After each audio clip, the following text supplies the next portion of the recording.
Boa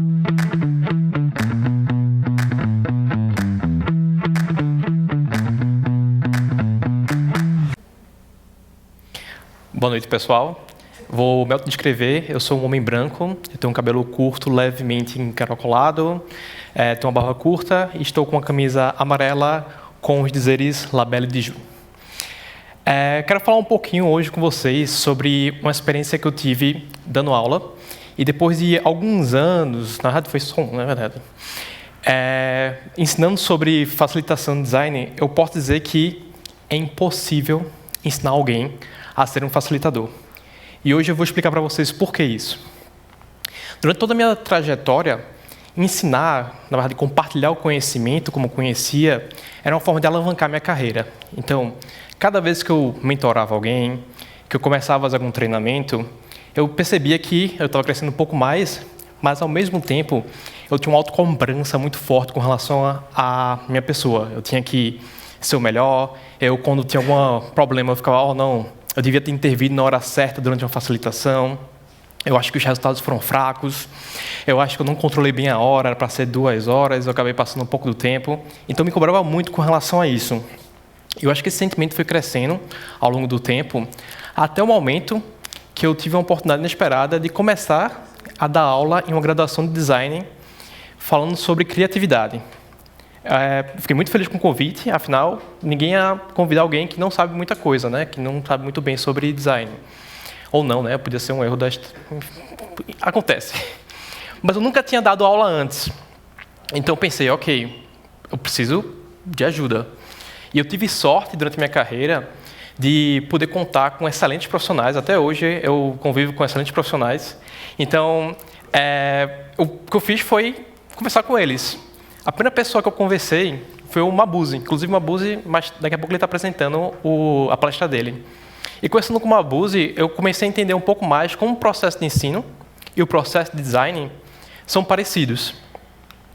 A gente começou a conversar como é que eu podia tornar o processo de ensino parecido com o processo de design, de divergir e convergir alguns temas.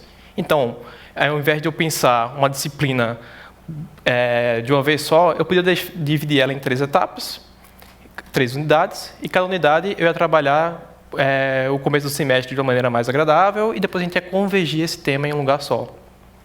Foi também conversando com o Mabuse que eu conheci outras 2 pessoas muito importantes, Paulo Freire e Zabala. Eu não conhecia Paulo Freire.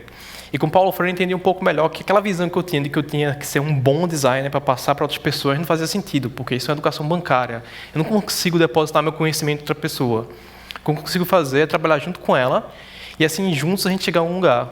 É sempre através da ação e da reflexão, da prática e da teoria que a gente consegue chegar a um lugar. A gente consegue se libertar, a gente consegue chegar num lugar melhor. Zabala, que também tem um pensamento muito bom, entre eles a questão do propósito. Então, a gente começa pensando a disciplina no final. Qual é o objetivo que a gente quer? Qual é o propósito? Tem que deixar isso nítido para todas as pessoas que participam do processo. E também ele tem a questão da experimentação dentro de sala de aula. Então, observação, experimentação e erro. É a situação de que você usa isso durante a aula para construir um conhecimento, usando também todo o arcabouço que os alunos têm. Com esses mentores e mestres, eu pude começar a pensar na minha disciplina, a disciplina de criatividade. Só que criatividade ela é muito subjetiva. Para mim, ela não é um fim, ela é um meio. Então, fez sentido eu começar a pensar a criatividade não como disciplina, mas onde é que ela ia ser utilizada. Para mim, fazia sentido pensar em facilitações de dinâmicas de design. Tinha definido, então, o meu propósito de disciplina e passei um ano todinho aplicando dando essa cadeira de facilitação de dinâmicas. E durante esse 1 ano, 2 semestres, eu tive alguns aprendizados que eu quero compartilhar com vocês hoje. O primeiro dele é que ensinar e aprender facilitação é algo coletivo. Isso faz junto. Segundo, que mais que professor, eu comecei a me ver como um facilitador de um processo de ensino. E ver os outros se superando e virando facilitadores é algo que é um privilégio incrível você poder participar. Entrando um pouquinho sobre isso, o ensinar e aprender facilitação só coletivo, eu tive um insight com relação a como é que eu aprendi a facilitar. Eu facilitei, eu fui lá e comecei a fazer. Os gaps que eu tinha, as dificuldades que eu tinha, eu ia estudando e ia desenvolvendo. Então, como é que eu posso começar a emular isso de uma maneira segura dentro de uma sala de aula?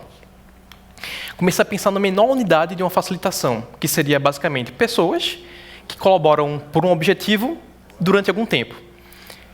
Isso pode variar com relação a qual facilitação você fizer, mas esses 3 elementos se mantêm. É como se fosse o elemento mínimo que você precisa para fazer uma facilitação. Imagine, por exemplo, a dinâmica de priorização de ideias. Você vai ter, sei lá, 3 pessoas juntas, tendo que escolher qual é a melhor feature, por exemplo, durante 30 minutos, que é o tempo que você tem dessa dinâmica, e você usa uns critérios de priorização, que pode ser, por exemplo, uma matriz de impacto por relevância, ou então um peso que você coloca dentro de critérios. Outro exemplo, você pode pegar e fazer uma dinâmica de achados de pesquisa. Então, você junta um grupo de pesquisadoras, elas estão juntas, colaborando, tentando explorar quais são essas descobertas durante, não sei, 2 horas.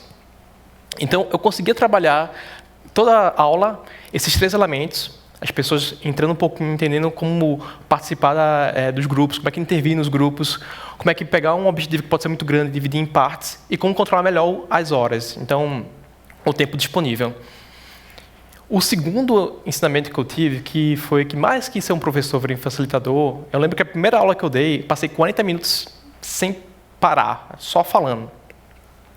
Quando acabou a aula, uma das alunas chegou para mim e falou: Rodrigo, eu acho que na próxima aula você podia dialogar mais com a turma. É interessante, é do jeito que a gente gosta de trabalhar.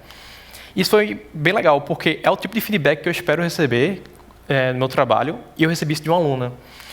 E foi claro e foi bem objetivo. Você devia conversar mais. A partir do momento que eu entendi que isso fazia parte de um diálogo, eu deixei de sair daquele local de eu sou um professor, tenho alguma responsabilidade com relação a um conhecimento. Não, não é bem assim. É um diálogo. Estou ali para facilitar um processo. Então, com isso, a gente conseguia, com o diálogo, definir um objetivo. E não tinha mais que voltar para aquele lugar do medo de, eu estou aqui, não sei se está certo. É só eu conseguir me expor, ser verdadeiro, que aí sim eu consigo facilitar melhor esse processo.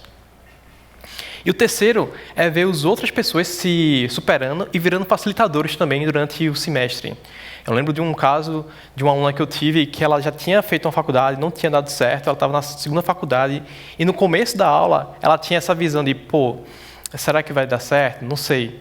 E aí era um pouco vergonhada, um pouco segura, e conforme foi passando a disciplina, ela foi se soltando, ela ficou mais segura, ela conseguiu improvisar, ela conseguiu controlar melhor o tempo, ela conseguiu entender melhor o grupo.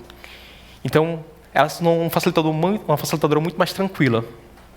Outra história também de uma outra aluna que teve umas experiências ruins com dinâmicas. Então, ela não via muito sentido nisso. Ela preferia fazer outra coisa, crescer mesmo na massa. E com o tempo, a gente verificando e testando várias dinâmicas, ela percebeu que uma ou outra fazia sentido para ela.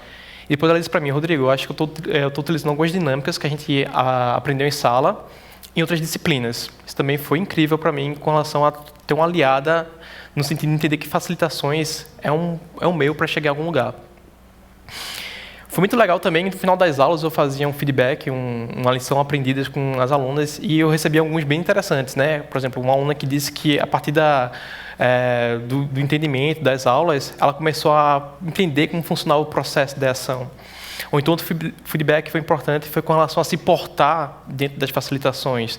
Talvez nem sempre deu certo as facilitações porque nunca tinha praticado.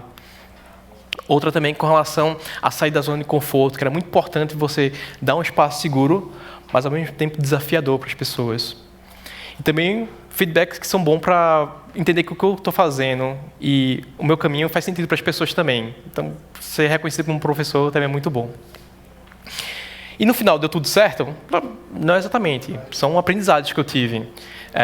Foi um ano de disciplina que eu dei, foi muito gratificante. Sou muito grato por todas as pessoas que me ajudaram, principalmente as alunas e os colegas professores. Só queria voltar então para aquele pensamento inicial. Continuo achando que é impossível ensinar alguém a ser um facilitador, mas é possível facilitar um processo para que outras pessoas se tornem facilitadores. Obrigado, pessoal.